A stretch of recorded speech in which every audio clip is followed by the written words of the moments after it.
Imagine this. You sit down to work, resolve burning through your to-do list, but within minutes, your mind splinters. Emails, notifications, half-formed anxieties. Hours dissolve into a fog of distraction. By day's end, you're exhausted yet unfulfilled, as if life slipped through your fingers. Here's the paradox. You crave focus, yet flee from it like a reflex. The very act of concentration feels like holding your breath underwater. Your mind thrashes for escape. Why? Why does the thing you need most feel so unnerving? Carl Jung called it the shadow of productivity, the unconscious resistance to depth. What if distraction isn't weakness, but a defense mechanism? A way to avoid the terrifying clarity of your own thoughts.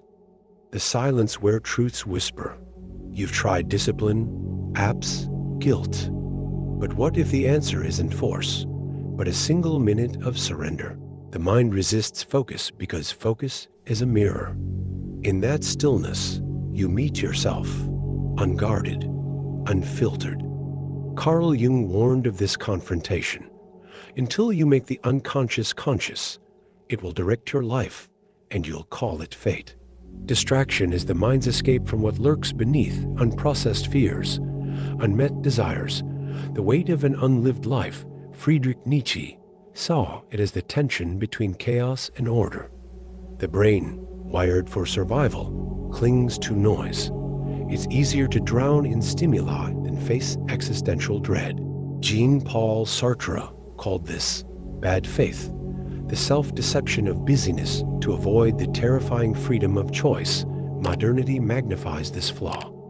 Algorithms feed our avoidance, turning attention into a commodity. But the real trap is internal. We've mistaken distraction for rest, stimulation for meaning. The cost? A fractured self, forever skimming the surface of depth. The question isn't how to focus, but why you're afraid to. The fallout is invisible, but devastating. Like a slow leak, distraction drains your life of meaning. Days blur into weeks, years into a haunting question. What have I truly done? Neurologically, you're rewiring your brain for fragmentation, each ping of dopamine eroding your capacity for deep thought. Viktor Frankl warned that the existential vacuum, the void left by mindless busyness, breeds anxiety, depression, a nameless unrest. Cognitive science confirms it. Constant task switching shrinks the prefrontal cortex, the seat of willpower and insight.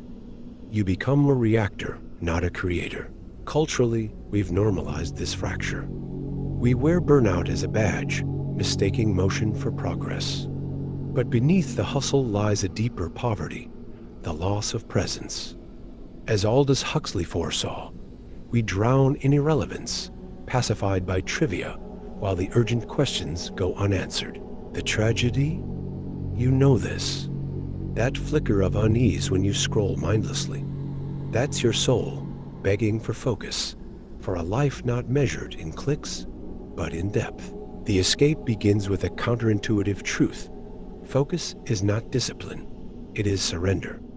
Not a battle against distraction, but a truce with your own mind. Jung's remedy was active imagination, moments of unstructured attention where the unconscious speaks. Your rebellion starts smaller, 1 minute. Here's the radical shift. Set no goals. Demand nothing of this minute except presence. Let resistance rise. Notice the itch to check your phone, the anxiety buzzing under your skin, and do nothing. Breathe into the discomfort.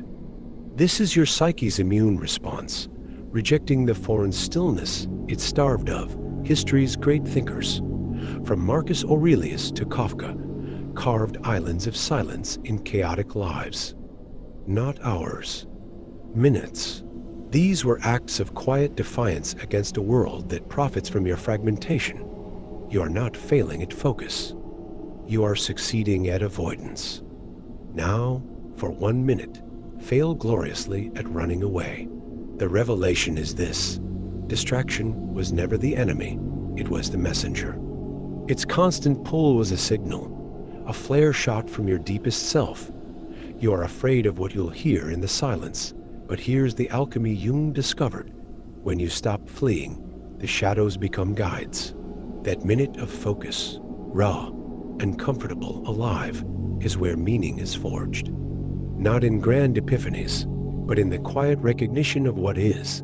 This is the ultimate rebellion in an age of noise. To let boredom become revelation, restlessness become curiosity, and silence become the most profound conversation you'll ever have. The world will never stop pulling at you. But now you know the secret. A minute of true focus is a crack in eternity. Step through.